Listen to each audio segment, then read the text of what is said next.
ભૌમ પ્રદોષ વ્રતની વાર્તા। જ્યારે તેરસ તિથિ મંગળવારે આવે છે ત્યારે તેને ભૌમ પ્રદોષ અથવા મંગળ પ્રદોષ વ્રત કહે છે। આ વ્રત ભગવાન શિવ, માતા પાર્વતી અને હનુમાનજીને સમર્પિત છે।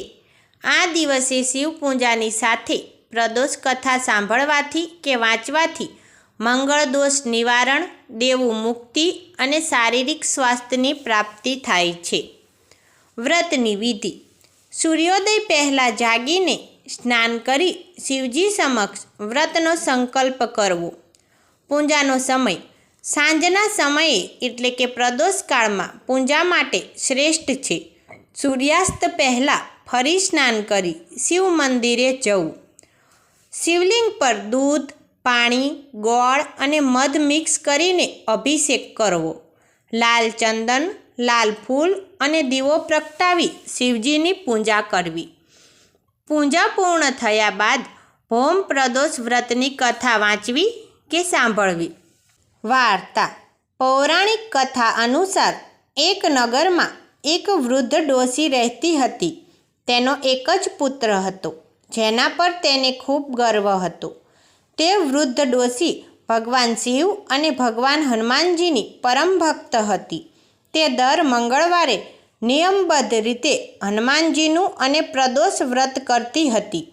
તે મંગળવારે લાલ રંગના વસ્ત્રો પહેરતી, લાલ ફૂલ ચડાવતી અને ભોજનમાં માત્ર મીઠું વગરની લાલ વસ્તુ જેવી કે ઘઉં કે ગોળ જ લેતી હતી। એકવાર તે વૃદ્ધના પુત્રને રાજાના સૈનિકોએ કોઈ ખોટા ગુનામાં પકડી લીધો અને જેલમાં પૂરી દીધો।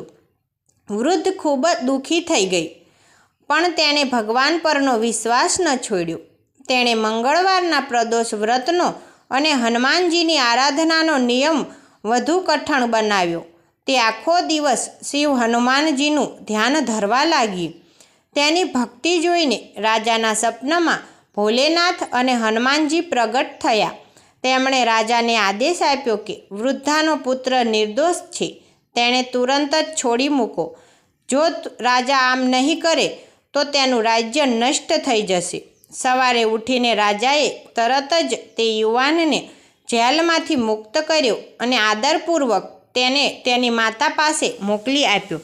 રાજાએ વૃદ્ધાને ભેટ તરીકે ધન અને ઘરેણાં પણ આપ્યા। આ રીતે ભૌમ પ્રદોષ વ્રત કરનાર ભક્તના તમામ દુઃખ અને સંકટોનો નાશ પામે છે। શિવજી અને હનુમાનજી તેમની રક્ષા હંમેશા માટે કરે છે। બોલો હનુમાનજીની જય, બોલો શિવજીની જય।